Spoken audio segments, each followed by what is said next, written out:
voltando, né, nessa questão reencarnatória.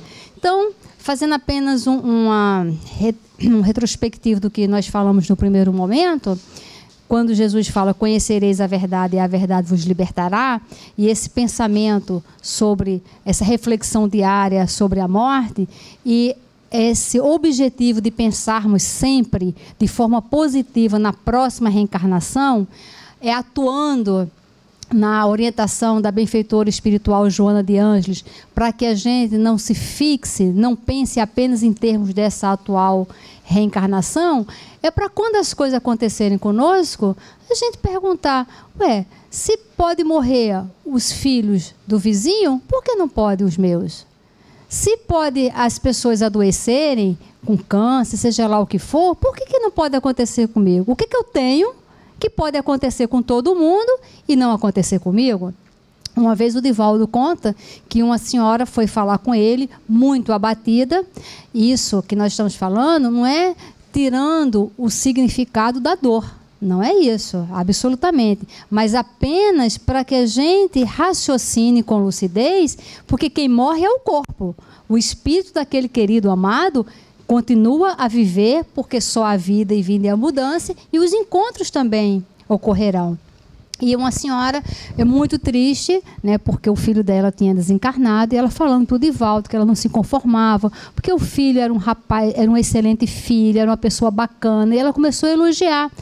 E o Divaldo ficou muito comovido. E a benfeitora espiritual apareceu e falou, Divaldo, fale para ela que Deus também gosta dos bons. Por isso que foi necessário o retorno dele agora. Então isso não é banalizar a dor, mas sim a gente raciocinar sempre e na próxima reencarnação, né? Então, nós também trazemos as coisas do nosso passado. Tem uma pergunta na doutrina, no Livro dos Espíritos, que é: qual meio prático mais eficaz para se melhorar nesta vida e resistir aos arrastamentos do mal? Olha, é muito explícito essa pergunta, né? Então, o que a gente faz para melhorar agora? Não é na próxima, não. O que nós podemos fazer hoje, aqui, agora? E a resposta é que ele diz: conhece-te a ti mesmo. Então, nós precisamos saber sobre nós. Parece uma coisa tipo assim, como assim eu me conhecer? E nós temos a petulância de falar assim, eu conheço a Sheila como a palma da minha mão. Eu conheço meu filho como a palma da minha mão. Desenha a palma da tua mão. Eu duvido alguém saber qual é o desenho que está na palma da mão. Duvido, porque a gente não conhece e a gente vai falando, vai falando. E a gente tem a mania de falar as coisas por falar, e as coisas entram para a gente, influenciam a gente e a gente não se percebe. Então nós temos que ter cuidado com o que a gente fala e com o que a gente ouve. Principalmente com o que a gente ouve, porque o que a gente vai falar, o que a gente vai fazer, o que a gente vai pensar, vai depender das ações externas. Eu vi uma pesquisa muito interessante. Olha só essa pesquisa. A pesquisa foi feita com 3 grupos homogêneos na idade. Só tinha uma característica: todas as pessoas sabiam dirigir e dirigiam automóvel. 3 grupos. O primeiro grupo entrou na sala do cinema, passou um filme. Quando acabou o filme, foi feita apenas uma única pergunta. Falou assim, o filme foi sobre acidente de trânsito. Teve um acidente de trânsito. A pergunta foi: qual velocidade o carro tocou no outro? Então usou a palavra tocou. Aí saiu aquela turma, entrou outra plateia. O mesmo filme. Acabou o filme, a pergunta foi: com qual velocidade que você acha que o carro bateu no outro? Saiu aquela turma, entrou outra plateia, o mesmo filme, e a pergunta foi: com qual velocidade o carro arrebentou com o outro? Então, para o primeiro grupo, usou a palavra tocou, para o segundo grupo, a palavra bateu, para o terceiro grupo, a palavra arrebentou. a média da velocidade no arrebentou foi altíssima. Altíssima. Só a palavrinha. Então, mostrando como nós somos distraídos. Então, sabe aquela coisa, ouvir o galo cantar, não sabe aonde? É assim. Nós precisamos saber onde o galo está cantando. O galo está cantando onde? Bom, isso não é hora de galo cantar. Vamos já eliminar. E a gente começar a saber o que vai fazer. Uma vez eu escutei uma orientação espiritual, o Espírito falou assim, ó, omissão não é virtude. Omissão não é virtude. Quando a gente tiver atitude assim, eu estou com um problema com a Sheila. Aí eu chego aqui para a Ana e falo, Ana, estou com um problema com a Sheila e tal, mas eu não falei nada não, sabe? Porque eu não quero confusão. Olha só, isto é omissão. Se eu estou com um problema com ela, eu vou e falo. Agora, se eu tiver resignação e quiser me calar, eu me calo, mas eu me calo mesmo. Eu não vou falar para a Ana, nem para a Mariazinha, nem para ninguém. Aí comigo, eu vou falar. Eu vou me calar para evitar um mal maior. Eu vou me calar para não dar confusão. Aí você se cala. Se a gente se cala na hora e fala para todo mundo que se calou, isso é omissão. E omissão não é virtude. Então, nós precisamos adquirir as virtudes. Está com divergência, vai lá e fala. Aprende a falar, para falar com calma, com delicadeza, mas essa é a proposta de seja o seu falar, sim, sim, não, não. Então, nós também estamos trazendo aí e nós precisamos nos conhecer. Tem uma frase muito interessante, que é do Sócrates, que ele diz, eu não posso ensinar nada a ninguém, eu só posso fazê-lo pensar. A doutrina espírita, o tempo inteiro, todos os textos do Evangelho, dos benfeitores, é para que a gente pense. Então, quem pensa aqui? Quantas vezes se lê uma página do Fonte Viva, por exemplo, e depois pensa sobre ela? Geralmente a gente lê mais no sortilégio, tipo assim, o que essa página tem para mim hoje? Aí a gente lê, acho que vai ser tudo bom. E aí a gente, como se estivesse tirando a antiga cartazinha do baralho, para ver. Então a gente tem que pensar. Quando lê um livro, pensar. E se eu decidir assim? Isso já aconteceu comigo, né? Então, a questão 909. O homem poderia sempre vencer suas más tendências pelos seus esforços próprios? Sim, e às vezes com esforço muito insignificante. O que lhe falta é a vontade. Ah, como são poucos os que se esforçam. Se eu não me engano, essa é a única resposta do Livro dos Espíritos, eu não tenho certeza, que tem uma interjeição, tipo, puxa vida, sabe aquele negócio assim, né? Pô, é tão fácil, é só se esforçar. É essa daqui, mostrando que com um esforço insignificante, nós podemos nos apropriarmos de nós mesmos. Então, qual é o seu projeto de vida? Reencarnou hoje. Pronto. O que você vai fazer até você desencarnar? Vai desencarnar sexta-feira da semana que vem. Qual é a sua programação desta semana? E aí tem o tal conflitos da alma, que isto aqui é uma encrenca nossa. Nós criamos, nós alimentamos, nós infernizamos a nossa vida, infernizamos a vida das pessoas. Vamos para o psicólogo, sabotamos o psicólogo, né? Voltamos para casa, nos sabotamos e a gente fica num conflito, desencarna, passa maior vexame no mundo espiritual, se arrepende, chora, sofre, reencarna e faz tudo de novo. Então, está na hora da gente, ponto final. Gente, então, qual é meu conflito? Vamos correr atrás. Eu tenho conflito com o quê? Tem na inveja, no egoísmo, no orgulho. É bom porque os espíritos já falam, olha, orgulho e egoísmo todo mundo tem, hein? Não adianta fingir que não tem, todo mundo tem. Então, mas qual é o tanto que eu tenho? De 0 a 10. Vamos lá, vamos fazendo. Vamos nos conhecendo para a gente poder tomar um impacto e parar. Saber sobre a gente, porque olha só, Todo mundo sabe sobre tudo. Nós sabemos sobre as outras pessoas. As pessoas sabem sobre nós. Porque a gente só enxerga daqui para cá. A gente não enxerga, sabe? Então, na hora que a gente se interioriza, é a hora que a gente fala, chega, vou mudar. Eu trouxe um videozinho aqui, ó. Gente, esse vídeo eu amo. Olha só. Dá para apagar? Deixa eu contar antes para vocês curtirem o vídeo, tá? São 3 poodles. Essa é a Maggie, tá? Os outros, eu acho que é Toby e não sei o quê. A dona chegou e encontrou uma bagunça na casa e ela vai perguntar quem fez bagunça. Então, se o nosso mentor chegasse, o Dr. Herman chegasse aqui e falasse assim, quem fez bagunça hoje?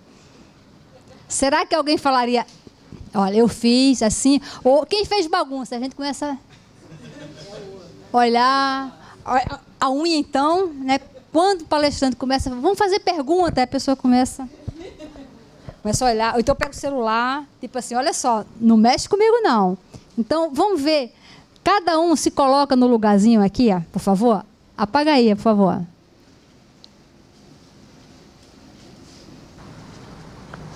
Who did this mess?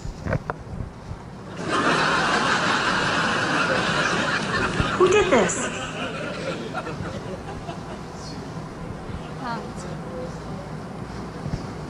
Cody, did you make this mess? Murphy, did you make this mess? Maggie, did you make this mess? Somebody made it. Who made it? Who made this mess?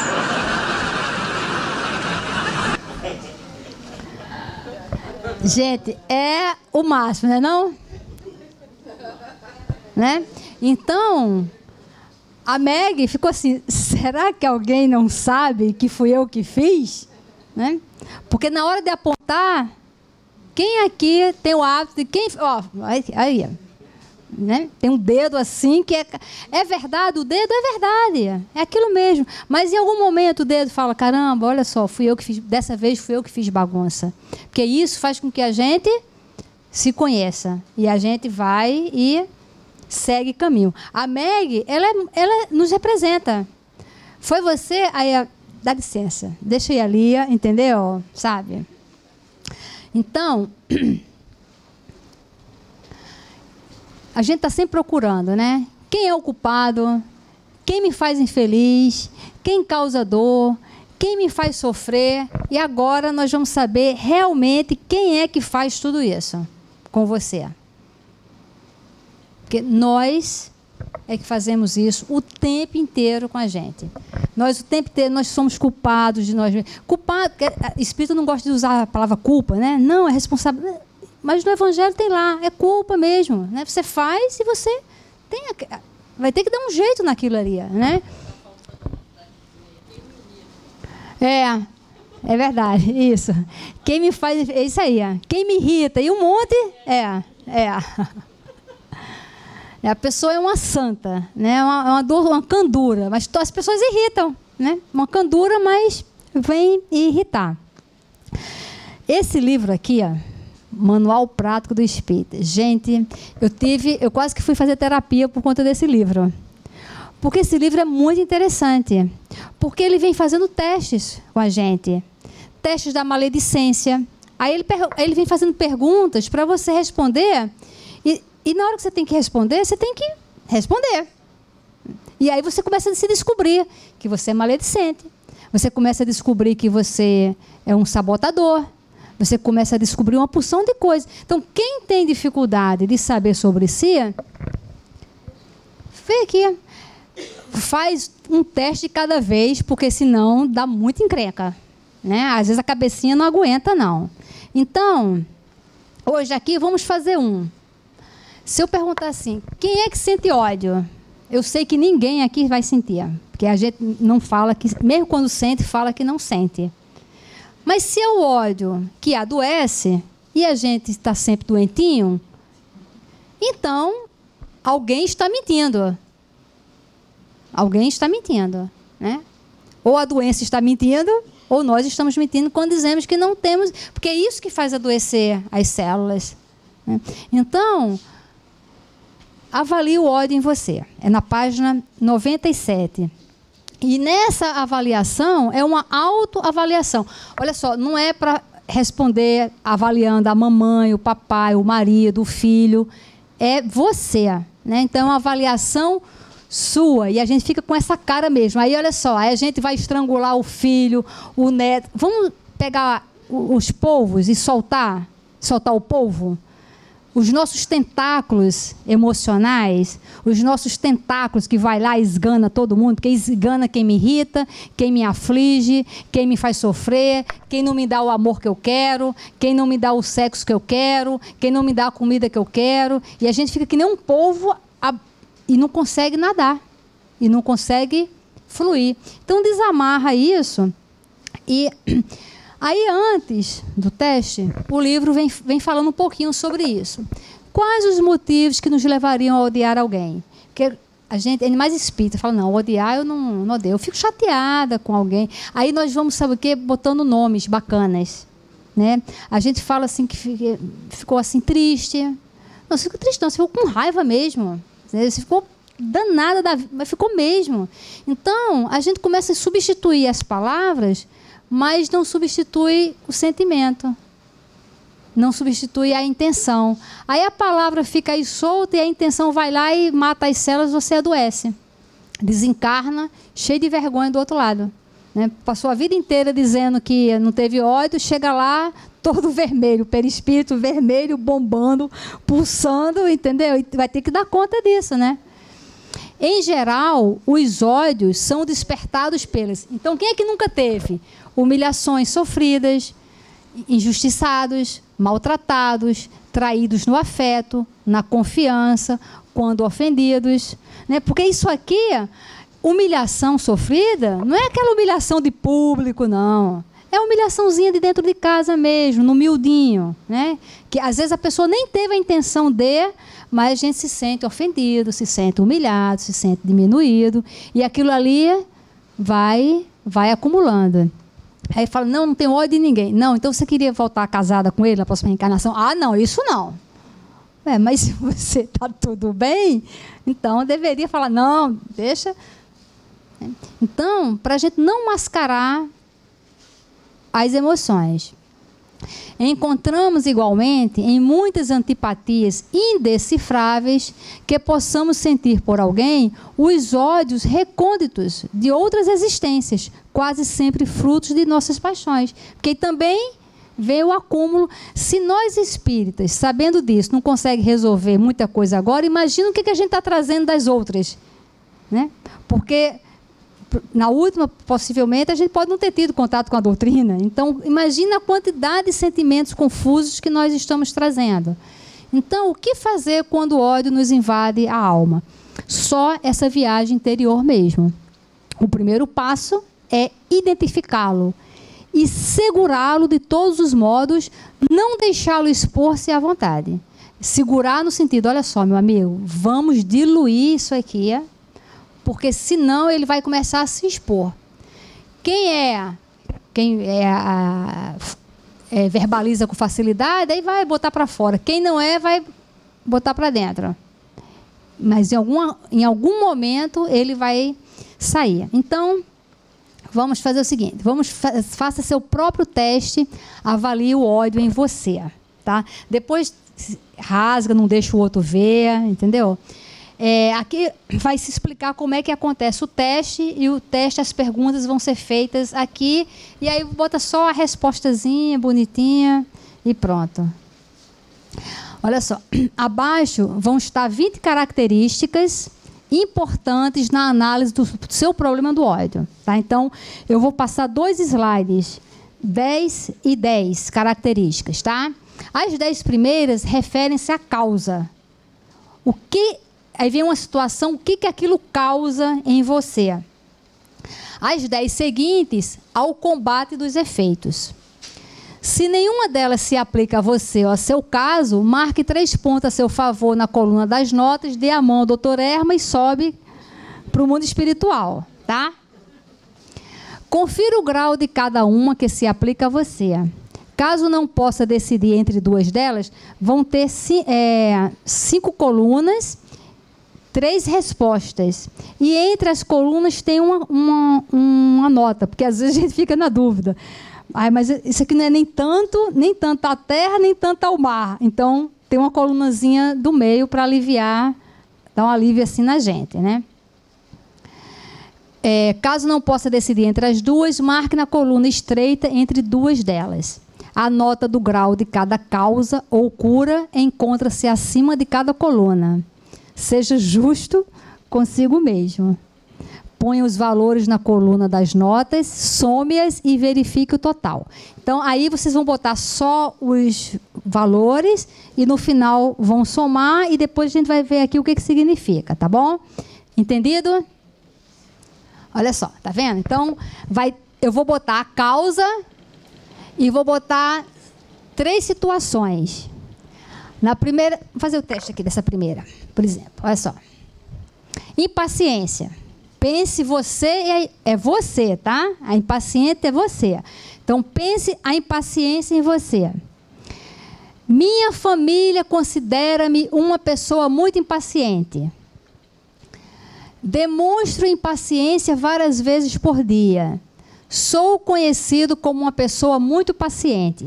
Aí vamos supor que você fica... a minha família considera assim muito impaciente e mais ou menos, está entre essa e essa.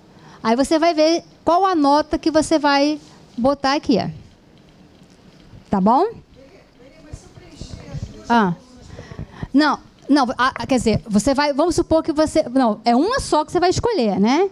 Você vai escolher de 1 a 5, aí lá no finalzinho, aí você vai botar aí a nota, né? Você vai botar número 1, número 2, número 3, número 4 ou número 5? Entendeu? Olha só, você vai botar a nota. Número 1, minha família me considera uma pessoa muito impaciente. Não, minha família considera uma pessoa muito impaciente. Não, é isso aí. Ó. Isso é, em relação à impaciência, isso é a coisa que mais me chama a atenção na impaciência. Ó. Tá vendo? Se nenhuma delas se aplica a você, no seu caso, marque 3 pontos a seu favor na coluna das notas. Né? Se você ler lá as colunas e fala, não, nenhuma dessas aqui acontece comigo.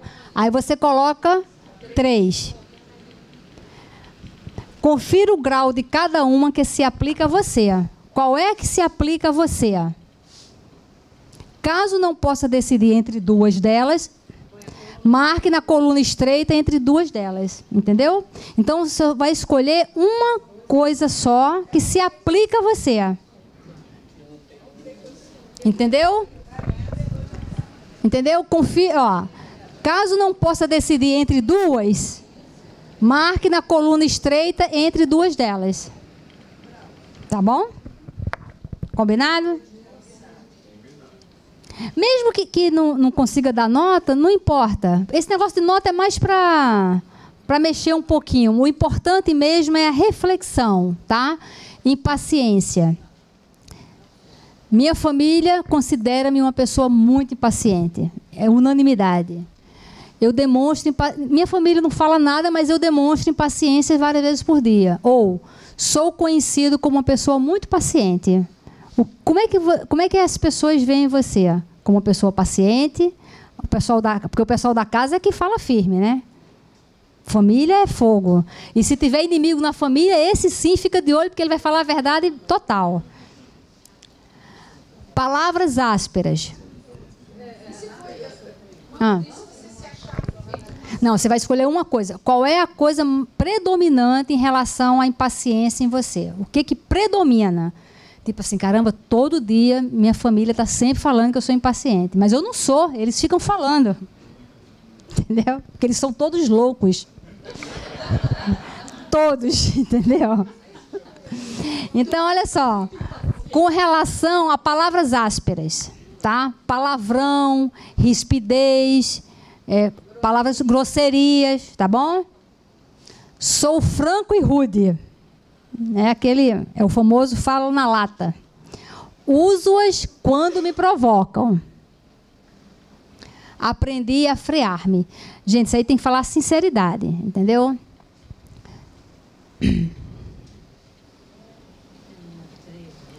Sarcasmo. Receio usá-lo com frequência. Uso talvez 1 ou 2 vezes na semana. Uso 1 vez por mês.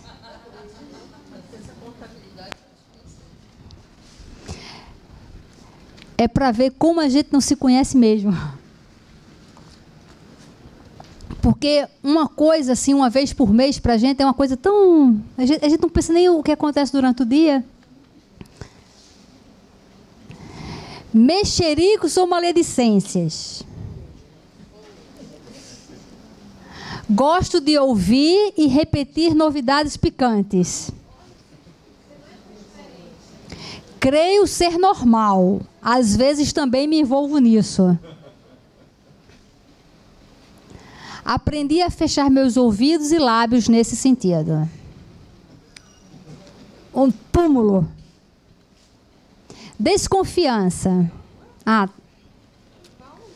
Mas é porque isso tem que ser rápido, porque é o que...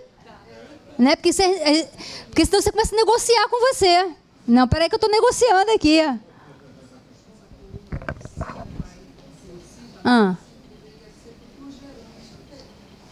Não entendi.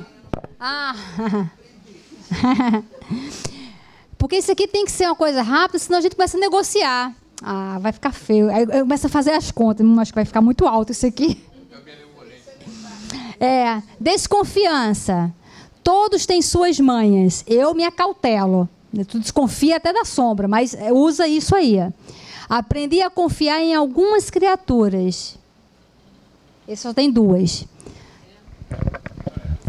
Em matéria de desconfiança, como é que você age? Você fala, não, todo mundo tem suas manhas, eu me acautelo. Então, desconfie todo mundo, né? Intolerância.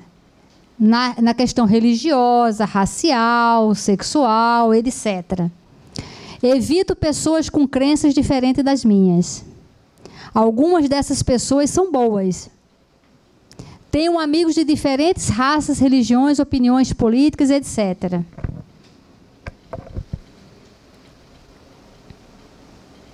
Ressentimento, pensamentos sombrios, isso é ódio, tá, gente? São outros nomes assim, mas... Receio passar 1 hora diária com essa atitude. Talvez esses sentimentos me assaltem 1 hora por semana. Não muito seguido, não mais que 1 hora por mês.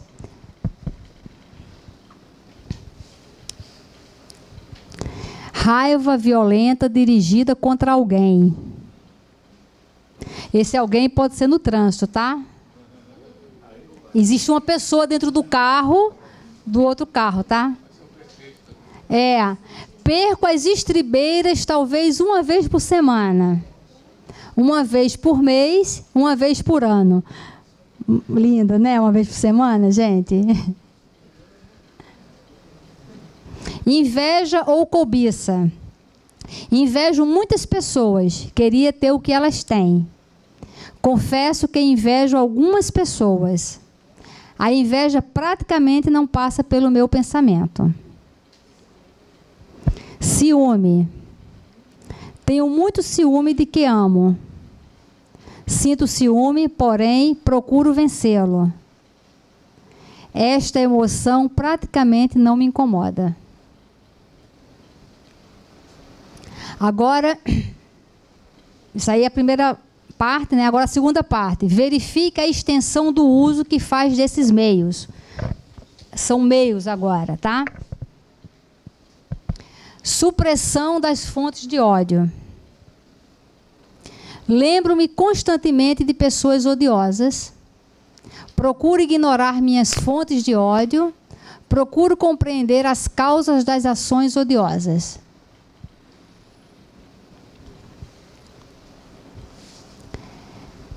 Reação longa na irritação. Ainda reajo impetuosamente em algumas situações. Procuro refrear as reações repentinas nas situações irritantes. Adquiri o hábito de deliberação, de ponderar. Fé nas pessoas. Perdi fé na integridade da maioria das pessoas. Tenho fé naqueles que me provarem merecê-la. Acredito que a maioria quer fazer o que é direito. Auxílio a quem você odeia ou alguém que você inveja. Já experimentei, não deu resultado. Algumas vezes experimentei com êxito. Realmente tento fazê-lo quase sempre. Perdão aos ofensores. Eu guardo rancor, procuro vingar-me. Ignoro, porém não perdoo. Perdoo e esqueço prontamente. Relaxar consciente tensão muscular. Uma parte do tempo eu fico tenso, dá-me cansaço. Fico tenso quando me irritam. Aprendi a relaxar conscientemente a tensão muscular. Atividade física. Uso os 4 grandes músculos do meu corpo 4 horas por semana ou menos. 8 horas por semana, 12 ou mais horas por semana. Exame médico. Há 5 anos ou mais me examinei pela última vez. Há 3 anos, faço o exame anualmente ou com mais frequência. Oração. Experimentei sem resultados. Oro quando não posso vencer sozinho o ódio. Oro regularmente. Dá-me paz de espírito e compreensão. Pensamentos mais substitutos dos negativos. Pensamentos positivos, substitutos dos negativos. Não consigo fazer isso. Às vezes me livro do malefício do ódio. Uso sempre para vencer meus ódios. Pronto, agora soma. Cada coluna separada. Pode somar tudo. Tudo. O resultado está aí. Soma tudo. Soma tudo e aí você se encaixa. Então, esse livro, ele é todo de testes, tá? Então, ele tem um prefácio que ele prepara e depois ele vem as perguntas e depois ele dá a resposta e depois ele vem falando sobre as respostas.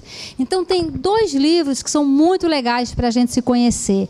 Este, Manual do Espírita, e o outro, o Manual do Perdão. Manual do Perdão, que não é espírita, é de uma médica, o Divalda que fala sobre esse livro, que ela faz uma terapia ali, uma terapia de autoconhecimento, né? Onde ela vem falando sobre o perdão. Então, fala assim, entre você e sua mãe. Aí ela conta, ela narra uma situação para você se encaixar ou não, faz algumas perguntas e onde você tem que dar uma solução. Então, isso é bom para que a gente se auxilie nesse processo de autoconhecimento. Porque senão, se a gente fala assim, você odeia, não. Só que essas perguntas que parecem que são bobas, mas elas têm um significado, elas têm um cruzamento que vão dar um significado ajudando a gente. Pelo menos nesse momento, você para e pensa como é que você está agindo. Tem um outro que eu não vou fazer, mas tem um que é Você é Maledicência, que este sim, todos nós precisamos fazer, né? Porque a maledicência, ela tem um texto de Humberto de Campos que ele fala dos bichinhos, né? A maledicência é um bichinho, é como se fosse um cupim. Então, ele destrói tudo. É aquela coisinha miudinha, aquela coisinha pequenininha, que parece imperceptível, mas realmente é uma coisa assim grandiosa e uma coisa muito, muito, muito ruim, né? Então, nós precisamos pensar sempre nessas questões, pensar sempre na morte, pensar sempre nesse processo da gente se conhecer. Dentro do nosso processo reencarnatório, o livro Céu e Inferno é um livro excelente para a gente estudar os planejamentos reencarnatórios, né? Os espíritos ali pedindo as reencarnações difíceis para poder vencer os seus desafios. Vencer desafios, não se vence desafio com dinheiro. Se for dinheiro, é uma despesa, não é um desafio, não é um problema. Aí a gente vai ter que ir revendo essas questões. Então, estudar o livro Céu e Inferno, com um olhar de compreender a reencarnação, a gente tem que entender, né? Porque eu conheço uma pessoa que está na prova do livre-arbítrio. Gente, é a prova muito difícil. Porque como é que você vai ter a prova do livre-arbítrio sem dinheiro? Então, você não tem dinheiro, aí você vai... Olha, então, eu tomei uma decisão, não vou ser consumista. Sim, mas você não tem dinheiro. Como é? Que decisão é essa? Né? Você não vai comprar porque você não tem. Então, a prova do livre-arbítrio é uma prova muito difícil. Eu conheço uma pessoa que pense em qualquer coisa. Você olha assim e fala, é a vida perfeita. Parece revista Caras, né? Quando você foi ler a revista Caras, te dá uma sensação de infelicidade pessoal, que as pessoas que estão naquela revista é que são as escolhidas, são as preferidas. E quando elas se casam, então, é um espetáculo, né?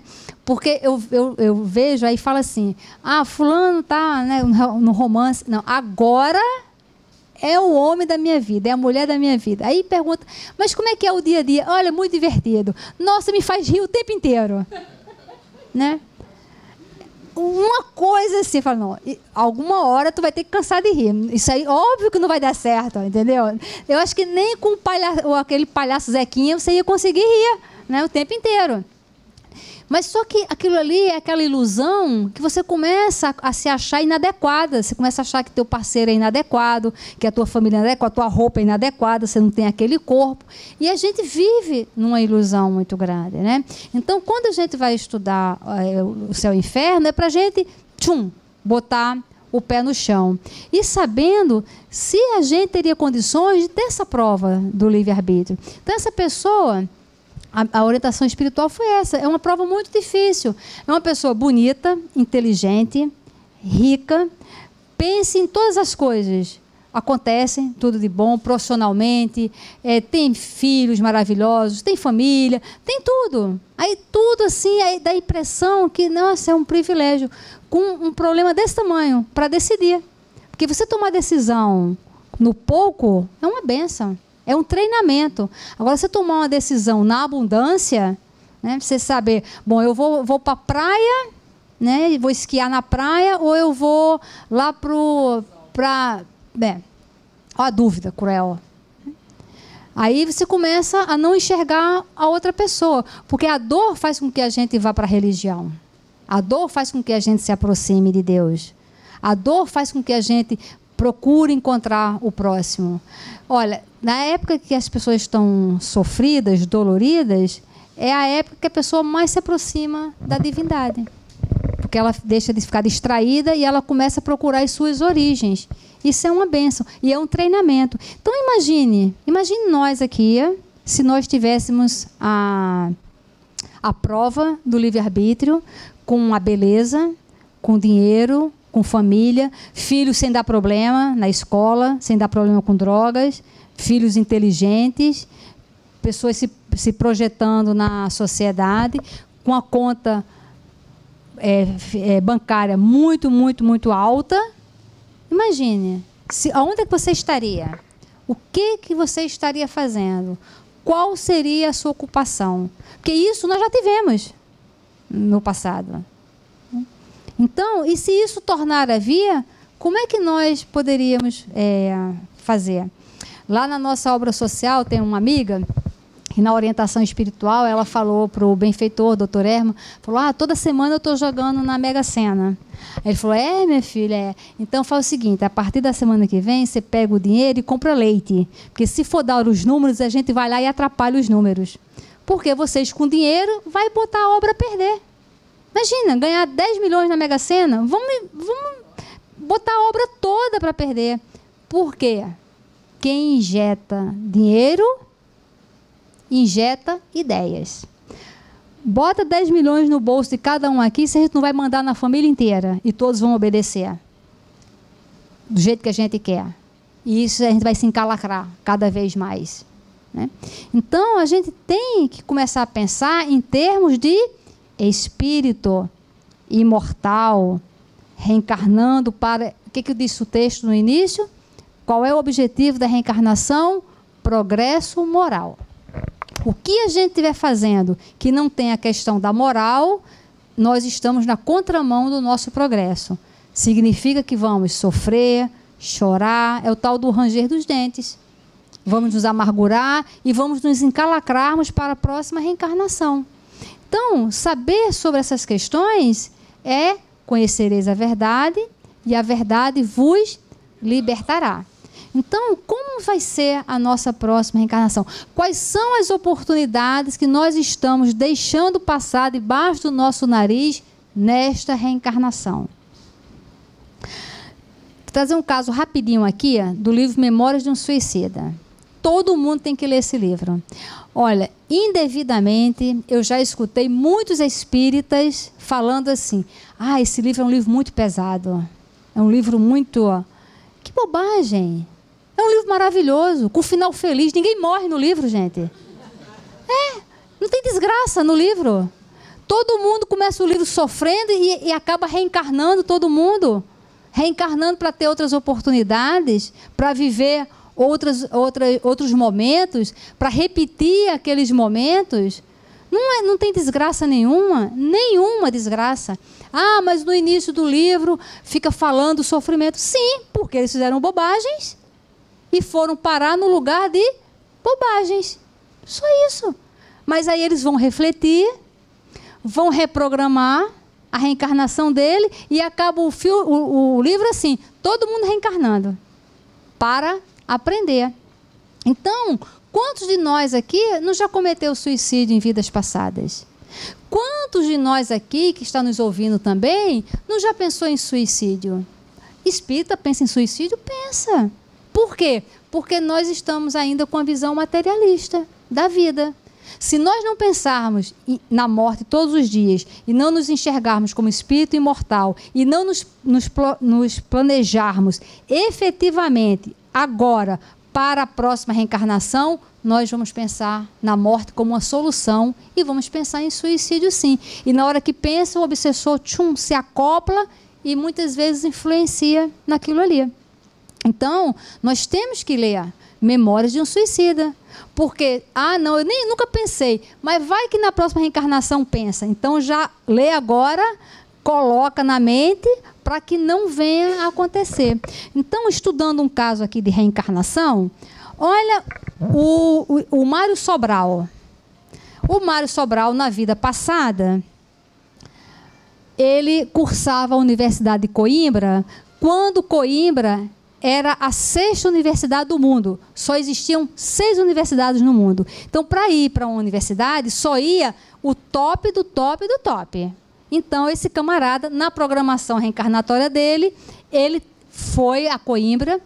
Só que ele nasceu, na verdade, né, para ir à universidade, aprender e depois sair pelo mundo divulgando o conhecimento. Ele nasceu lindo, rico, para poder ir para a faculdade, né? Para ele ter uma estabilidade emocional, casou com uma mulher muito bacana, teve filhos maravilhosos, tudo arrumadinho para ele poder executar o seu planejamento reencarnatório. Mas ele usou a boemia, muito lindo, foi ser sedutor, foi ser vaidoso. O que aconteceu?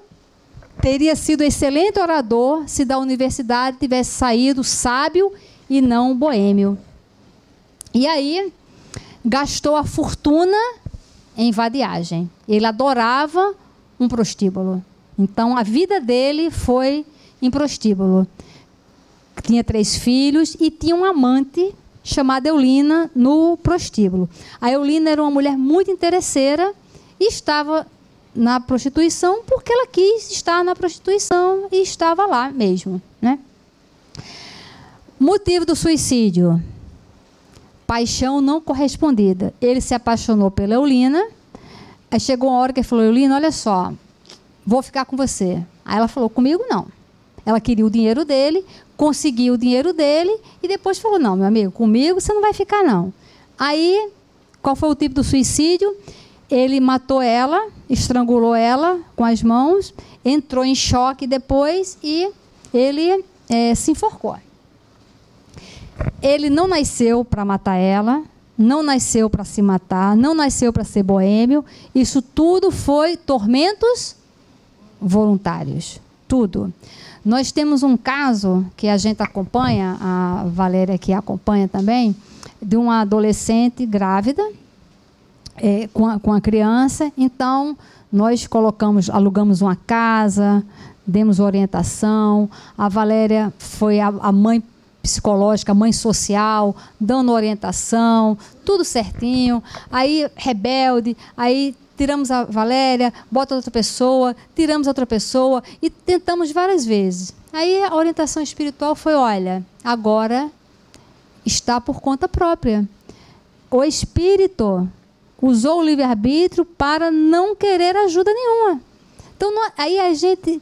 Olha, então, minha filha, agora você vai para a rua, me devolve a casa. Isso todo mundo ficou... Como é que você faz um negócio desse? Aí, quando vinha falar comigo, eu falava: leva para sua casa. Né? Você achou ruim que eu fiz? Né? Primeiro momento, nós alugamos uma casa, botamos. Não fez o combinado, porque nós fizemos um contrato de convivência. Não respeitou, estava lá uma cláusula. Se não respeitasse, largava a menina, não dava comida, deixava a menina dormir na casa dos outros, trazia homem para dentro de casa. Não, minha filha, isso aí não está no nosso contrato. Então, e a orientação espiritual foi: olha, não teve influência de obsessor nenhum, de espírito nenhum. Ela decidiu que não ia mais, que ia tomar decisão própria. Então, tá bom. Então, agora você vai para a rua e me devolve a casa. Aí as pessoas: puxa, como é que você teve coragem? Eu falei: então, olha, eu fiz errado, não fiz? Fiz. Faz você o certo agora. Vai lá e faz a coisa certa. Então, você vê que... E nós somos assim. Às vezes nós temos tudo e falamos: não, eu quero ir por esse caminho. E para a gente também educar os nossos filhos assim. Olha, essa decisão foi dele, então o problema agora é dele. A gente ora por ele, mas se quiser viver a vida dele, vai dar encrenca também. Não vive nem a nossa, nem a dele, e perde uma reencarnação inteira querendo gerenciar a vida do outro. Porque o filho, antes de ser nosso, ele é filho de Deus. Né? A gente tem essa pretensão. Então, na verdade, foi essa a história dele. No planejamento de um suicida, gente, isso aqui é do livro Memória de um Suicida. Olha quantas coisas tem que acontecer para que um suicida reencarne. Mas vai reencarnar? Claro que vai reencarnar. Então, no recolhimento, são feitos os registros e a hospedagem. Guias são designados para acompanhá-los. E é também onde se dá o retorno do suicida após a reencarnação programada. Na parte de análise, técnicos registram as características psicológicas com méritos e deméritos do reencarnante em relatório que é enviado à programação de recapitulações. É feito o esboço das lutas expiatórias e reparadoras, pontos principais sem detalhes, de acordo com as suas forças de resistência moral, facilidades e dificuldades que devam encontrar. A programação é enviada à direção da colônia, que examinará a possibilidade de diminuição das provas, retardando-as para o futuro ou diminuindo o tempo de reparação. Então, se acontece isso com alguém que cometeu suicídio, né, vamos supor que nós aqui na última, ninguém cometeu suicídio. Imagina, a nosso planejamento também acontecem essas coisas. Então, nós temos que valorizar muito a nossa reencarnação. Na pesquisa, escolha da família. Os pais serão visitados com antecedência e frequência para adaptação. São procurados pais que possuam débitos perante a justiça divina. A consulta é feita durante o sono físico e muitos rejeitam a tarefa, preferindo reparar as próprias faltas até o último centavo, ao invés de tê-las suavizadas pela compensação do serviço que prestariam. Por quê? Geralmente o suicida vem com problemas mentais, vem com problemas de autismo, vem com problemas de deficiência. Por quê? Lesou não só o corpo físico, mas lesou o perispírito e perde o direito de vir com um corpo saudável. Por quê? Lesou o corpo anterior. Então, isso aqui serve para nós, quando alguém falar assim que está grávido, fez um exame e viu que a criança vai nascer com problemas. E a gente ou fica omisso, que omissão não é virtude, ou a gente aconselha para a pessoa abortar. E, de repente, é um espírito que está no esforço hercúleo para se reconciliar com a vida. Quem somos nós para dizer quem deve viver e quem não deve viver? Inclusive, eu trouxe aqui, não sei se vai dar tempo, naquele livro Atualidade dos Pensamentos Espíritas, do Pensamento Espírita, que são vários espíritos pela mediunidade do Divaldo, vem falando, inclusive, porque se pergunta, Manuel Filomeno de Miranda, sobre os embriões congelados. Né? Tá tudo lá. Está dizendo que, às vezes, pode ter espíritos ligados, sim, espíritos que precisam passar pela sensação do congelamento, para a valorização do despertamento. Pensamento, atualidade do pensamento espírita. Daqui a pouco eu mostro ele.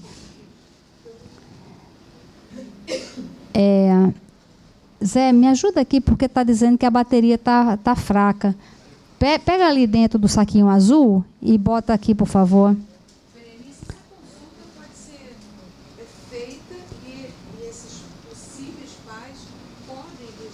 Pode, livre-arbítrio, né? Se não for uma coisa compulsória, quando é caso compulsório, ok, mas nesse caso, exatamente. Vamos supor, ó, vocês dois têm um compromisso porque teve 5 filhos e não ligou para os filhos viviam doentes, vocês não estavam nem aí para a noite, tarará e tal. Na próxima reencarnação, vai perder o direito de ter uma família organizada. Mas, na sabedoria divina, eu cometi suicídio, vou precisar de uns pais, só que como eu cometi suicídio, eu desdenhei os meus pais. Eu não respeitei o amor dos meus pais. Perdi o direito de vir com os meus pais, com a minha família espiritual. Então, é como se eu falasse, poxa, olha só, vocês perderam o direito de ter os filhos queridos, né? Eu perdi o direito de ser pai. Posso ser seus filhos? Só que eu vou nascer autista, vou nascer sem voz e tal. Aí você, não, meu filho, eu não dei conta de 3 saudáveis, não quero você não, rapa fora. Eu prefiro penar e sofrer. É um direito seu. Ou então você pode se penalizar e falar, sabe uma coisa? Eu vou aproveitar essa chance, vem que eu dou o meu jeito. E a gente evolui a criatura pela criatura, né? Então, o laboratório de restringimento é o início da operação magnética de diminuição do perispírito conforme o modelo do planejamento. Então, esse aqui eu trouxe o resumo do resumo do resumo. Isso são vários capítulos que nós temos que ler para nós valorizarmos a nossa chegada aqui. Para que toda vez quando a gente acordar e falar, ai, estou sem saco hoje, aí a gente pensa nisso tudo, fala, meu Deus do céu, deixa eu aproveitar, porque eu não sei como é que vai ser a próxima vez. Porque está todo mundo querendo reencarnar. Uma fila está grande. Os ricos não querem filhos porque querem curtir a vida e pressionam para os pobres não ter filho. A classe média faz conta, matemática, quanto custa o filho e acha que é caro. Ninguém quer ter filho. Aí vai nascer aonde? Lá em Guapimirim, todo mundo. E depois a gente vai cuidar lá no abrigo. Esse povo vai ter que nascer, gente. Vai ter que nascer. Eu só quero ter um filho. Por que se você tem condições de ter 3, gente? A pessoa gosta de ser mãe. Mas é muito caro. Então tá bom, na próxima vida, óbvio, que vai vir sem nenhum tostão, com a fertilidade assim na flor da pele, entendeu? Para aprender a valorizar a maternidade. Então, nós temos que pensar sobre isso. Quando a gente incentiva uma pessoa, fala, é muito caro, não tem um só, nossa, é muito, não, educado, dá muito trabalho. A gente tem que se policiar nessas frases chaves que as pessoas vão falando sem prestar atenção, né? Vamos pensar sobre isso. Então, essas fases preparatórias das reencarnações têm várias providências. A primeira fase tem a intercessão, tem a preparação psicológica dos pais, tem os encontros do plano espiritual, tem a visita ao lar onde deverá renascer. A segunda fase, o contato fluídico com os pais. A terceira fase, a operação redutiva do perispírito, a contribuição mental do reencarnante, lembrar-se da organização mental, mentalizar o seu ingresso no seio materno, desejar ser pequeno. Olha quantas coisas acontecem para que a gente esteja aqui. Apesar de tudo isso, ainda... Está caindo água aqui, hein, Ana? Ainda pode acontecer uma desistência ou haver o aborto? Sim, pode haver aborto espontâneo, o espírito pode amarelar, né? O espírito pode querer estar nascendo e ficar com medo, ficar paralisado e sair, né? E sair do corpo. São muitas vezes os abortos espontâneos.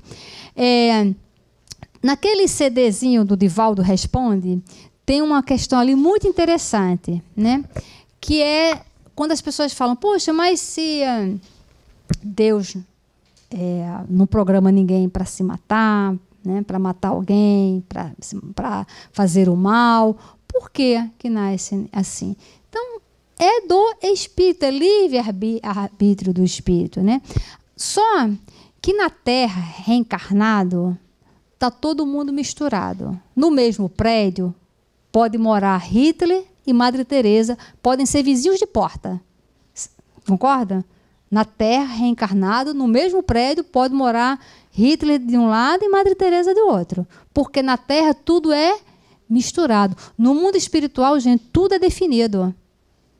No lugar que está o Hitler, só tem Hitler. No lugar de Madre Teresa, só tem Madre Teresa. Madre Teresa pode ir aonde está o povo do Hitler. Mas já o do Hitler não pode ir lá. Né? Então, é tudo muito definido. Então, tem os lugares das trevas, onde tem os espíritos trevosos, e que a reencarnação é feita entre eles. Por isso que eles, muitas vezes, acham que são deuses por comandarem as reencarnações. Só que, quando reencarna alguém lá das trevas, que chega aqui na Terra, vai ter a oportunidade, com tanta gente misturada, que vai ser a grande oportunidade de ser semeado no bem e mudar a sua atitude. Tem um livro chamado Liberação, de Salvador Gentili. É uma reencarnação assim. Vai reencarnar um espírito feminino para, com o pseudo, entre aspas, né, objetivo de detonar a vida de uma família. Só que vai nascer já com esse ódio e tem que encontrar um casal compatível para receber aquele fluido. Mas o fluido da irresponsabilidade. Aí como é que vai nascer essa criança, né? Aonde? Aí os espíritos têm uma ideia, vamos nas casas de swing. Lá tem muita gente irresponsável. Por que no carnaval nasce tanta gente com sexo irresponsável? Porque muitos espíritos ficam ali na espreita. E às vezes reencarna não tem nada a ver com a pessoa, mas aproveitando a irresponsabilidade do livre-arbítrio das pessoas, os espíritos também usam o seu livre-arbítrio para se infiltrar ali e, sabe, em festa, o penetra, né? Ele fica só esperando o segurança dar uma brecha e ele entra e se acha na festa. Então, acontece assim. É o pensamento que é dessa forma. Então, aí encontra um casal jovem que fazem o swing. Altamente irresponsável o casal. Então, o espírito se acopla ali e a moça engravida. Quando a moça engravida, ela fala, ai meu Deus do céu, eu vou ser mãe. Não posso mais levar essa vida. E aí ela muda. Quando ela muda da irresponsabilidade para a responsabilidade, o fluido dela muda e fica incompatível com o fluido daquele espírito. Aí ela começa a ter hemorragia. Aí ela vai no médico, aí o médico fala, olha, você está com um problema sério de gravidez. O médico não era espírita, nem vidente, nem médio, né? Ele falou, você está com um problema sério de gravidez. Para a sua gravidez se sustentar, você tem que ficar a gravidez toda deitada. Ponto. Parêntese. Não significa que toda pessoa que passa a gravidez toda deitada é um caso parecido quanto esse, né? Cada caso é um caso. Então, esse é um caso específico. E aí ela decide. Então, imagina um fato de uma pessoa irresponsável querer mudar de atitude para se tornar responsável e uma pessoa que fazia swing decidir ficar 9 meses deitada em consideração a uma gravidez, óbvio que a quantidade de espíritos benevolentes que se aproximaram dela para ajudar foi uma coisa, atitude dela, livre-arbítrio dela. E aí ela segura aquela gravidez, a menina nasce e não deixe de ler o livro. Eu não vou contar aqui a história, porque a história é linda e de muito, muito aprendizado para todos nós. Liberação de Salvador Gentili. Então, quando no livro lá do Missionários, tem o caso Sigismundo, que faz a miniaturização do perispírito, né? Mas nem todo espírito tem condições de fazer isso. Os que não têm é feito de uma forma compulsória. Sempre que a gente tem condições de participar de alguma coisa, de alguma ação para a nossa reencarnação, eles nos dão essa chance, porque isso significa crescimento espiritual. Então, muitas vezes o espírito está para nascer, o espírito é indeciso, fica com medo. Aí, de repente, chega, aí começa a escutar o pai falar, poxa, ficou grávida de novo, é muito caro. E não sei. Aí ele fica com medo. Às vezes acontece. E ele quer voltar. Então, por isso que o que a medicina, inclusive, fala? Conversa com o bebê. Né? Eles não são espíritas, mas eles sempre falam isso. Por quê? Porque a vibração, o magnetismo vai atraindo. Às vezes, quem aqui, de repente, não é inseguro? Qualquer coisinha fica inseguro? Os espíritos também são assim. Nós somos assim. Né?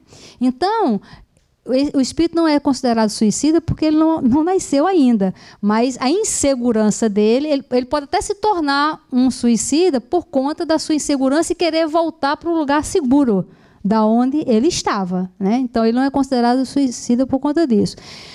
Dependendo da capacidade de autonomia dele, ele pode voltar para o mundo espiritual ainda como bebê miniaturizado ou não. Porque, muitas vezes, o espírito tem uma autonomia sobre a plasticidade do seu perispírito. Então, cada caso é um caso. E aí, realmente, não tem como ser uma coisa definida. Não tem. Tem, por exemplo, no livro Nosso Lar, o Ricardo, que vai ser o futuro marido da Dona Laura, ele reencarna. Ele está com 3 anos, já reencarnado. Em desdobramento para o mundo espiritual lá em Nosso Lar, ele chega... Por quê? Porque ele tem autonomia do perispírito dele ali. E tem criança que, quando sai em desdobramento, sai criança mesmo. Entendeu? Então, depende muito não só do conhecimento, mas da autonomia que o espírito tem sobre si. Então, quanto mais estuda e vai evoluindo, você tem mais autonomia sobre isso. Né? Então, aqui, voltando ao Mário Sobral, ele é um pupilo da Legião dos Servos de Maria. Junto dele compareciam regularmente vigilantes e enfermeiros que os sustentavam na saúde precária. Ele reencarna. Aonde é que ele vai reencarnar? Num prostíbulo. Por quê? A vida passada dele, ele passou o tempo inteiro num prostíbulo. Ele reencarna no prostíbulo. A moça que engravida dele, quando ele nasce, percebe que ele nasce sem os braços. Por quê? Porque toda vez quando ele se via os braços, as mãos, ele se enxergava estrangulando Eulina e se enforcando. Sabe quando a gente faz uma besteira, que alguém me fala, a gente não fala isso não. Eu não quero nem ver. Então ele ficava, não quero nem ver, e com isso ele mesmo tirou, né, a possibilidade dele, porque ele usou a ferramenta das mãos muito errada.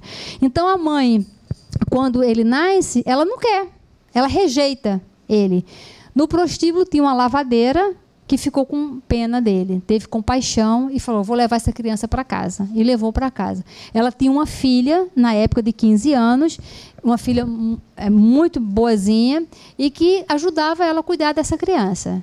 E ele tinha problema de traqueia, por conta do enforcamento, ele tinha problema de respiração, ele nasceu todo cacarecado. E com dificuldade de entender as coisas. Por quê? Desdenhou a inteligência. E aí,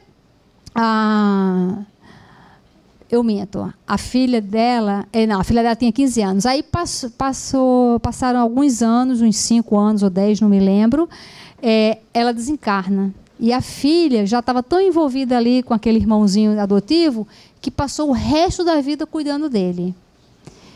Qual é o nome da irmãzinha de criação dele, filha da lavadeira? Eulina, aquela prostituta do passado que desdenhou o amor dele, agora veio resgatá-lo. Então, para que a gente tenha um olhar amoroso para as pessoas que estão em dificuldade, para as pessoas que estão se resgatando, quando a gente passar na rua e ver uma mãe com os filhos, que a gente não julgue. Que absurdo! Um monte de filho aí na rua. Vai ver a história dela. De repente é aquele filho que na nossa família não teve vaga para ele, porque ele era caro. Não teve vaga. Aí nasceu em outro lugar, passou na nossa frente, falou, estou aqui, hein? Gente, que absurdo. Então a gente tem que ter um olhar amoroso. Vamos incentivar? Incentiva as pessoas da família a ter filhos. Tem muita gente no mundo espiritual para nascer. Então a gente precisa ter um olhar amoroso para a reencarnação. A nossa... Temos que ter a alegria de viver, valorizar muito a nossa reencarnação e ter um olhar amoroso na reencarnação das pessoas que estão à nossa volta. Então, está faltando uns minutinhos, né, Ana, para desencarnar.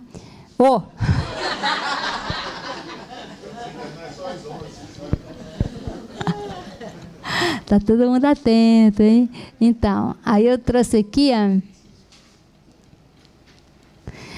Um trechinho do livro Vinha de Luz. Olha, Vinha de Luz, Fonte Viva, Jesus no Lar, Pão Nosso. Esses livros são remédios. É remedinho, tá?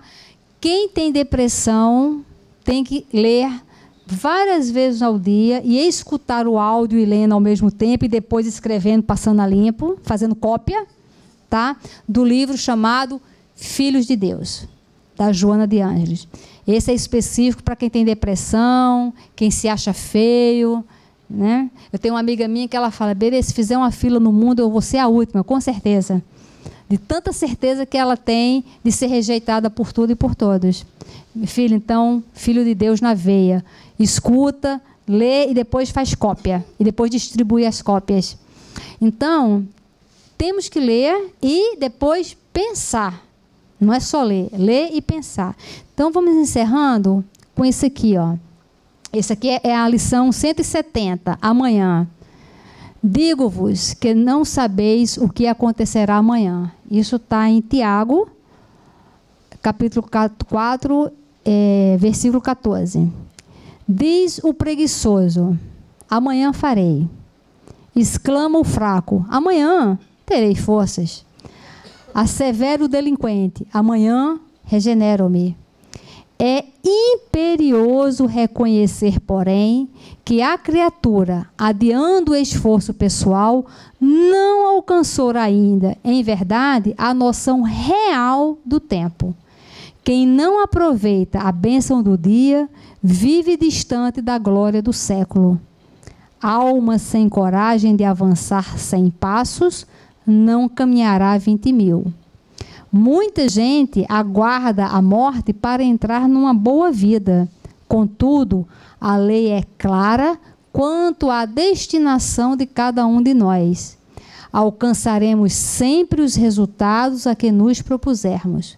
Se todas as aves possuem asas, nem todas se ajustam à mesma tarefa, nem planam no mesmo nível. Então, nós temos que fazer um projeto de vida para a gente, mas que tenha apenas nós no projeto. Né? O nosso esforço, a nossa causa e o nosso efeito. Não adianta fazer projeto contando com coisas mirabolantes. É que nem a história do urubu com pavão. Né? O urubu plana maravilhosamente bem. Aí uma vez ele falou, gente, eu plano tão bem, mas eu sou muito feio. Quando ele olhou um pavão, ele falou, a urubu foi lá, olha só, vamos fazer um plano. Vamos ter um filho, né? Porque ele vai puxar de mim essa sabedoria de ficar planando no ar, dando voos altos, e a sua beleza, porque se é bonito, é cheio de pena, mas não voa. Então, vamos juntar, e aí sim, aí nasce um bonito voando, beleza, plano, ótimo, nasceu a galinha.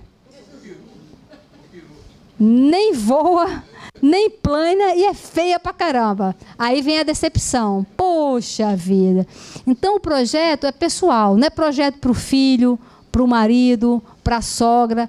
É você. Qual é o teu projeto e você vai voar para onde? Você. Aquilo que o homem procura agora surpreenderá amanhã à frente dos olhos e em torno do coração. Cuida, pois, de fazer sem delonga quanto deve ser feito em benefício de tua própria felicidade, porque o amanhã será muito agradável e benéfico somente para aquele que trabalha no bem, que cresce no ideal superior e que aperfeiçoa valorosamente nas abençoadas horas de hoje. Então, podemos desencarnar agora com tranquilidade.